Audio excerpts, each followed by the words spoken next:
بسم الله الرحمن الرحیم د یو نوي پروګرام سره زه یم سید کبیر شاه. ګرانو کتونکو، افغان او پاکستان ترمنځ چې کم تاوتریخوالی د 1300 ورځو راڅخه روان دی، په هغې باندې به خبرې اترې کوو چې نوی اپډیټس پکې څه دي او آیا افغان کډوال څومره لاړه یا څومره پاتې دي او مزید د تلو اراده شته که نشته دی. او دې سره سره زموږ د خیبر پښتونخوا وزیر اعلی سهیل افریدي څه بیانات مخته راغلي دي د افغان کډوالو حوالې سره، په هغې به هم خبرې اترې کوو.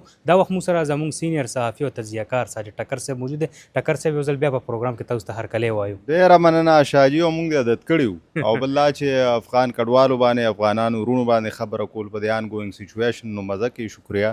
مننه سر، مننه سر. دا راته ووایي چې نوې اپډیټ څه دي د افغان کډوال حوالې سره، زموږ کتونکو ته لږ شریک کړئ. بالکل نوي اپډیټس دي او نوي ګامونه دي د وفاقي حکومت لخوا، او هماغه لړۍ ده د واپسۍ هم په هغې کې نوي نوي ګامونه مخې ته راځي. اوس چې کوم راغلي دي ډېر زیات مهم دي.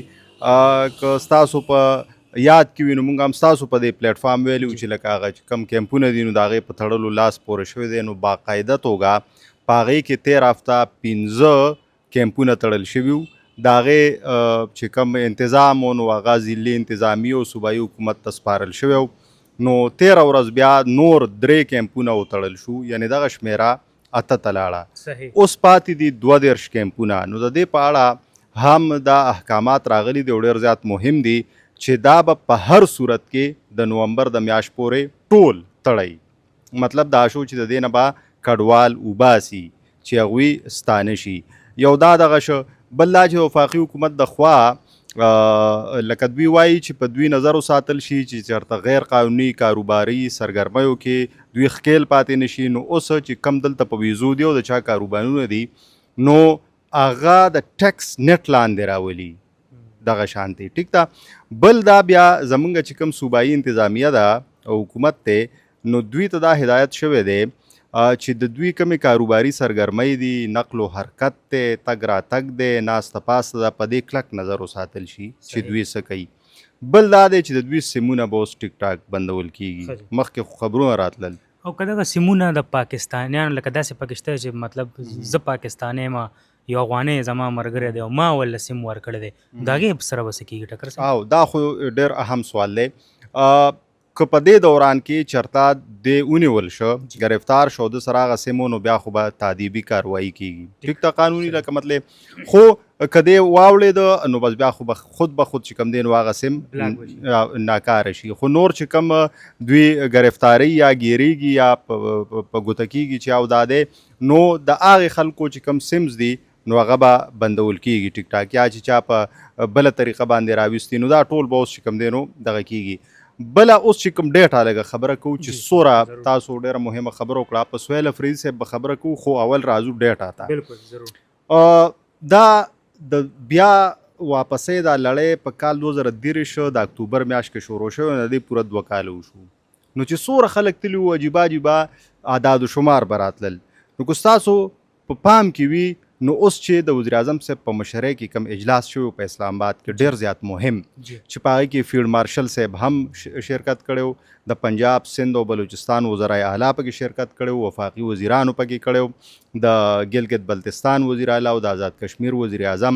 صرف د پښتونخوا وزیر اعلی نه وي، سهیل افریدي صاحب دوی پکې شرکت نه وکړی. دوی په ځای پکې مزمل اسلم صاحب چې کوم دی نو هغه شرکت کړی.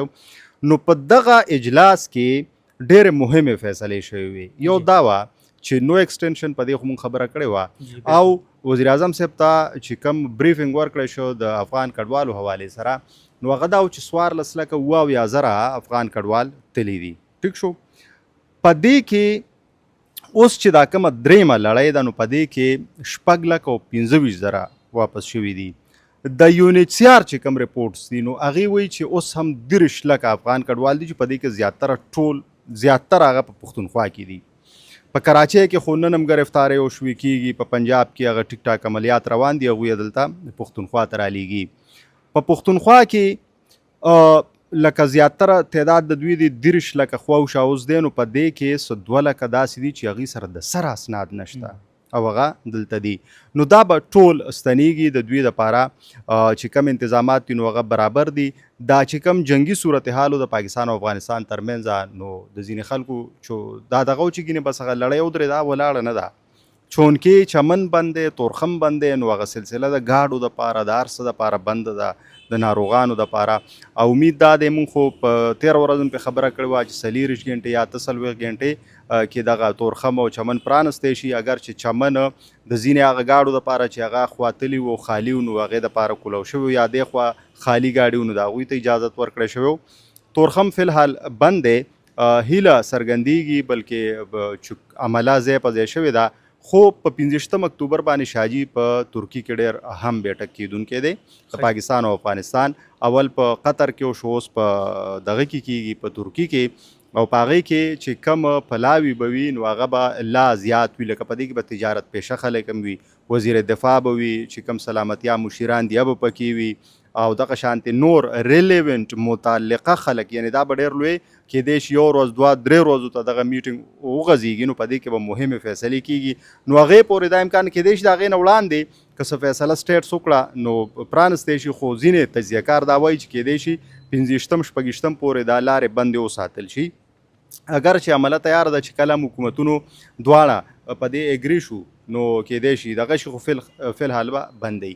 اوس راځو د سهیل افریدي صاحب تاسو ډېره مهمه خبره وکړه. سهیل افریدي صاحب صوبایي اسمبلۍ ته په خپل اجلاس کې ډېرې مهمې خبرې کړې وې، بیا یې په هغې خپل اعلانات کې هم یو خبره کړې وه، خو چې په اسمبلۍ کې کوم د دوی بیان و تقریر و نو په هغې کې د افغان کډوالو حوالې سره ډېرې مهمې خبرې کړې وې. لکه موږ به اول دا وي چې د وفاق او د پښتونخوا د افغان کډوالو حوالې سره یو نظر نه دی، پالیسي یوه نه ده. سهیل افریدي صاحب دا ومنل چې نیشنل پالیسي چې کومه ده هغه موږ منو، دوی به ځي، خو دوی یو خواست وکړو وفاق ته، شهباز شریف صاحب ته، وزیر اعظم ته، چې دا خو ډېر خلک دي، زموږ د صوبې دوره وسایل نشته، دوره وس نشته، نو یو خدا ده چې دا ون وینډو اپریشن کوي چې به د دوی ټول کارونه په یو ځای کېږي چې په اسانۍ ورته. دویم لکه مطلب چې کوم ایگزیټ پوینټس دي دا لږ سیوا کوي، ټیک شو.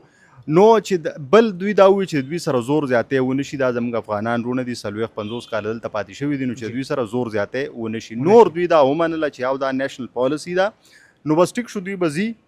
دا یو خبره وکړه چې کله زمونږ حکومتو د پی ټی آی په وفاق کې او عمران خان وزیر اعظم نو هغې د دې دپاره د شهریت ورکولو خبره کړې وه، خو په هغې بیا څه پرمختګ ونه شو. دا خبره دوی وکړه. دوی بیا د وزیر اعظم صاحب نه دا هم خواست وکړو چې په دې لړ کې بیا وزیر اعظم صاحب وویل چې دوی ورته دا خبره کړې ده چې یاره زه وزارت داخله ته وایم چې په دې لړ کې یو مهم میټینګ وکړي محسن نقوي صاحب.